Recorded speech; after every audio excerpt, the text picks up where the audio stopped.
Mesdames, Messieurs les journalistes, bonjour. Bonjour à ceux qui nous suivent sur Guira FM 93.3, les ondes de la paix. Bienvenue à cette conférence de presse hebdomadaire de la MINUSCA avec moi, les deux porte-paroles de la force, le major Mohamed Ouabet et le porte-parole de la police, l'adjudant-chef Alioune Kassé.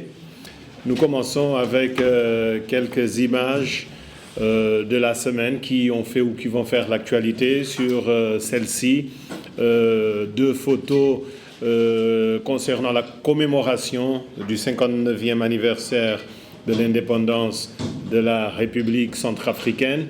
Nous parlerons également des patrouilles, et ce sera le porte-parole de la force qu'il fera, les patrouilles effectuées entre le 2 et le 9 août.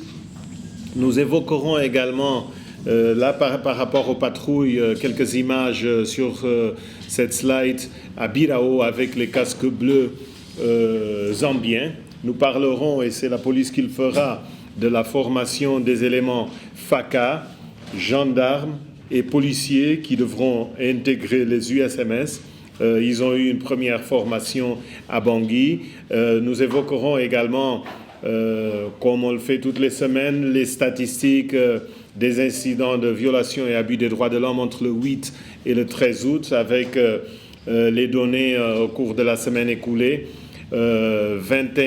14 incidents pour 21 victimes. Et sur cette nouvelle image, la carte des préfectures les plus touchées: Ouakan, Nanagribisi, Haute-Koto et Bamingui-Bangoran. Les activités civilo-militaires également qui se poursuivent, la distribution d'eau potable à Bangui. Sur ces images, nous avons les casques bleus rwandais et égyptiens, et à Berberati, les soldats de la paix tanzaniens qui ont participé à une opération de nettoyage de la ville. Et pour terminer, cette image de la semaine, cette sensibilisation des jeunes au nom de la paix. Ce sont des jeunes de Boyrap, de Gobongo, de Fou, de combattants et de PK12 qui ont joué un match de foot face aux jeunes de Yakité. Mais au-delà de ce match de foot, c'est la libre circulation qui a été mise en évidence lors de cette cérémonie. Nous évoquerons le programme VPP. Comme je le disais tout à l'heure, la Centrafrique, comme vous le savez, a célébré hier le 59e anniversaire de son accession à l'indépendance. La MINUSCA a saisi cette opportunité pour féliciter les autorités ainsi que le peuple centrafricain. Elle réaffirme son engagement aux côtés du gouvernement et de la population afin de relever les nombreux défis auxquels le pays fait face. Conformément à son mandat, la MINUSCA va continuer à soutenir les efforts nationaux, notamment la mise en œuvre de l'accord politique pour la paix et la réconciliation en RCA, dont elle est l'un des facilitateurs, mais également l'extension de l'autorité de l'État, le DDR, la réforme du secteur de sécurité et la lutte contre l'impunité. À l'occasion de la célébration de la Journée internationale de la jeunesse, lundi, la MINUSCA encourage les jeunes centrafricains à rester engagés dans la promotion de la paix, de la réconciliation et du vivre ensemble. La MINUSCA rappelle le partenariat et les nombreuses initiatives menées dans ce sens pour permettre aux jeunes centrafricains d'apporter leur contribution à la promotion de la paix et de la sécurité, conformément à la résolution 2250 du Conseil de sécurité des Nations Unies. Pour rappel, cette résolution note que les jeunes peuvent jouer un rôle important dans la prévention et le règlement des conflits et exhorte les États membres à examiner les moyens d'accroître la représentation inclusive des jeunes à tous les niveaux. Cette même résolution souligne qu'il importe que les missions du Conseil de sécurité, notamment la MINUSCA, tiennent compte des considérations relatives à la jeunesse, y compris en consultant les organisations de jeunesse locales et internationales. Conformément à notre mandat, la MINUSCA va continuer à travailler avec les différentes parties pour que cette résolution 2250 soit mise en œuvre, soit prise en compte. Et c'est dans ce cadre justement que la MINUSCA vient de lancer la 4e édition du programme VPP, Vacances en paix pour la paix, un lancement à Bangui, mais qui va être mené dans toutes les parties du pays où la mission dispose d'un bureau régional. Nous allons parler maintenant d'autre chose, la réforme du secteur de sécurité. La MINUSCA a pris part la semaine dernière à 2 réunions préliminaires relatives à la livraison d'armes et de magazines par la Russie et par la France respectivement.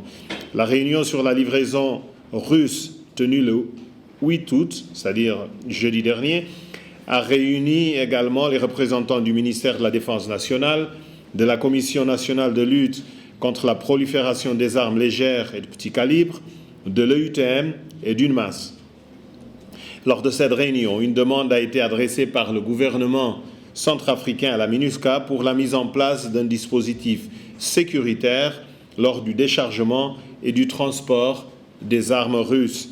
Le 9 août, c'est-à-dire le lendemain, vendredi dernier, la MINUSCA a pris part à la réunion sur le don de magazines par la France et qui a réuni le ministère de la Défense, de la Commission nationale de lutte contre la prolifération des armes légères et de petit calibre, l'état-major des FACA, l'EUTM et UNMAS. Lors de cette réunion, une demande a également été adressée par le gouvernement centrafricain à la MINUSCA pour qu'elle apporte son aide dans la mise en place d'un système de sécurité important, facilitant le transport du matériel livré par la France.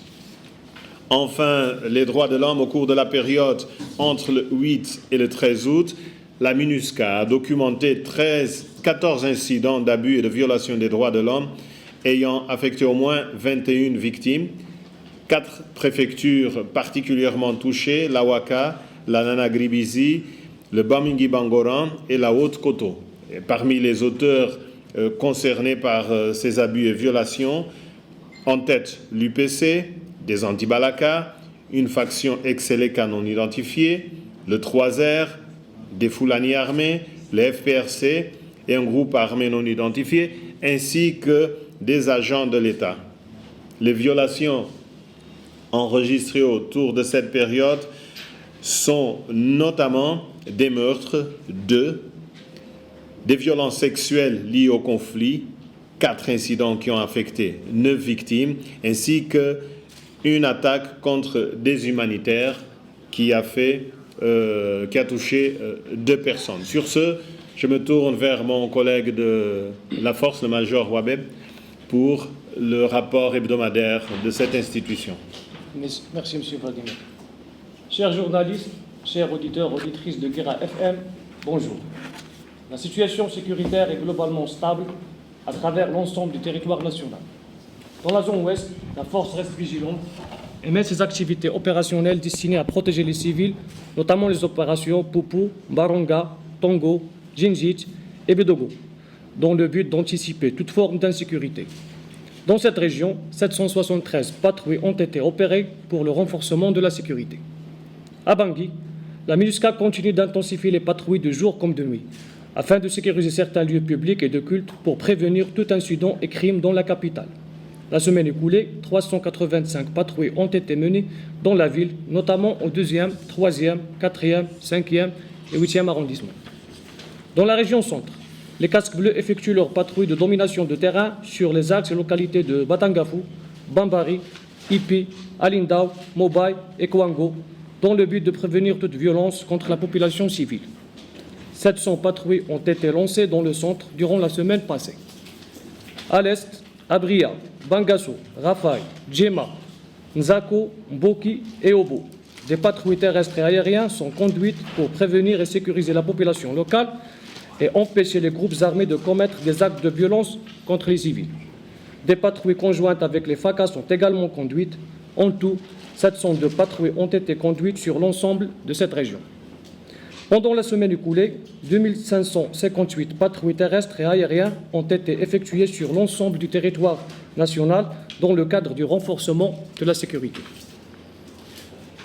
Dans le cadre des activités civilo-militaires menées par la force, les casques bleus ont distribué de l'eau potable à Bangui, au 3e et 4e arrondissement. et les casques bleus tanzaniens ont effectué une opération de nettoyage au bénéfice du marché central de Berberati. Sur ce, mon intervention a pris fin. Je cède la parole à M. Vladimir. Merci pour votre attention. Merci, Major. La police. Merci, M. le porte-parole. Auditrices et auditeurs de l'Opération, bonjour. En ce qui concerne la composante police des Nations Unies de la MINUSCA, le fait marquant au cours de la semaine écoulée a été la clôture de la première formation des formateurs de 31 stagiaires, dont 20 FACA, 5 policiers et 6 gendarmes, qui doivent intégrer les unités spéciales mixtes de sécurité au camp Leclerc à Boire. Lors de la formation, les 31 stagiaires ont suivi des cours théoriques et pratiques dans des domaines tels que l'instruction sur le tir de combat, la topographie, l'autodéfense, incluant entre autres des techniques de contrôle d'individus, le maintien de l'ordre, la police judiciaire et les transmissions. Cette formation des formateurs, qui s'est déroulée le 29 juillet au 9 août 2019, avait un double objectif. D'abord, former des agents qui vont être à leur tour chargés de former d'autres éléments des forces de sécurité et de défense. Ensuite, outiller les forces de défense et de sécurité pour leur monter en puissance et mieux prendre en compte la sécurité du pays. Les personnels formant les UCMS auront pour mission spécifique la sécurisation des couloirs de transhumance des zones minières et d'apporter un appui à la sécurisation de la population aux côtés de la police et de la gendarmerie centrafricaine. Au plan de la sécurité, la situation sécuritaire dans le pays était relativement calme au cours de la semaine écoulée. Les équipes conjointes de la police des Nations Unies et de la MINUSCA et des forces de sécurité intérieure ont participé à la sécurisation de la fête de l'Aïd el-Kébir à Bangui et en province. Ces équipes conjointes ont été déployées aussi au PK5, Lakwanga, Golobo, où les prières se sont déroulées dans le calme. Cependant, des incidents causés par des hommes armés ont été signalés tant à Bangui que dans les régions.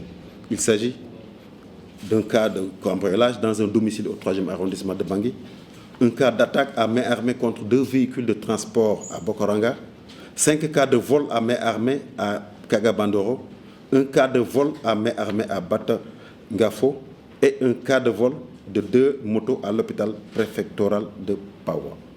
Merci de votre aimable attention. Merci, Monsieur le porte-parole.